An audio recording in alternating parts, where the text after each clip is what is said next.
crazy thing about this isn't the only time that this has happened, something like this. You've also got in 1967, you've got the Malmstrom Air Force Base encounter. Now, that involves Captain Robert Salas. Captain Robert Salas has climbed to rank of captain. He'd been in the Air Force for 7 years. And on this very night in 1967, he had an incredible encounter. He was actually 60 feet below in the nuclear bunker. He was the guy that was in charge of the nuclear missile. He was a nuclear missile launch officer. So if the President of the United States gave him a call and said, we need to send these nuclear weapons to whatever target, whether that's Russia or China, he was the guy who done that. He was the guy who pressed that red button and sent them. So when he's 60 feet below, he gets a phone call from the top guardsman. Top guardsman tells Robert Salas that he sees this red glowing UFO object outside of the base, and it's performing incredible maneuvers, and it's got no noise whatsoever. Captain Robert Salas tells him to make sure it doesn't go above the base, and to ring him back if there's any sort of update on the situation. Only a few minutes go by and the phone rings again. This time the top guardsman is acting a lot more frantic. He's a lot more worried. He's shouting and screaming on the phone. And what he's saying is that the red glowing object is now directly above the silo, directly above these missile weapons.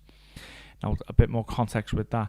These missile weapons, there was 10 of them in total, and each one was 100 times more powerful than the ones that hit Hiroshima and Nagasaki. Wow, that's incredible, isn't it?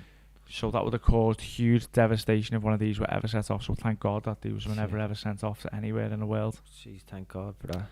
And basically, while this UFO was over the silo, the top guardsman was on the phone to Captain Robert Salas, telling them what's happening with them. You know, the UFO being above them. These red lights start going from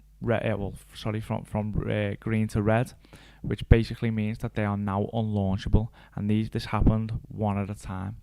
So it wasn't just one missile that was rendered unlaunchable, it was 10, and it was all in a row, all at the same time, while this UFO was above the silo. So this can't be any sort of coincidence. This has never happened before. This was something that Robert Salas was very worried about. It took over 24 hours to get them missiles back on track, get them back working again. Full investigation was carried out, and Robert Salas again was forced to never speak about it again, to sign a disclosure agreement, and he was actually told that that exact thing had happened a week earlier with the other crew that were on shift, but he was never told of this scenario. Wow. So again, another incredible encounter. So many around nuclear facilities all the around time. Exactly. This just doesn't happen in America. Everyone thinks that all this happens in America. It doesn't. It's happened in RAF Bentwaters and Rendlesham Forest case. It's happened reportedly in the Ukraine in 1982, where also 86. In 86, Chernobyl. Supposedly, they were there after Chernobyl happened. They were spotted around the location. So again, there's just so many different cases, not just in the US. It's happened in the UK, it's happened in Russia, and I'm pretty certain it's probably happened in other places that we've never even heard of. Yeah, for sure.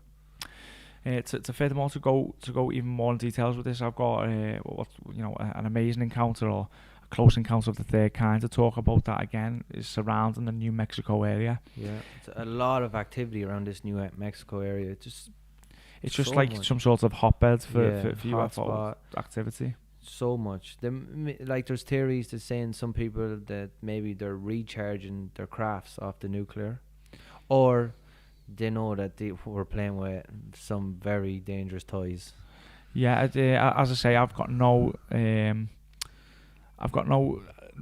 don't really know why they're there, what they're doing there, but they're obviously doing it for some sort of reason. James Fox, after speaking to Robert Salas himself, Robert Salas, got asked that same question, and he said that he felt like it was taking matches away from a baby. Yeah. So he felt like that, these craft, these extraterrestrials that he believes were in them were basically saying, what are you doing with these nukes? Stop messing around with them. You can't handle them. They're very dangerous. You're going to destroy your planet. And that's why they were switching them offline just like that.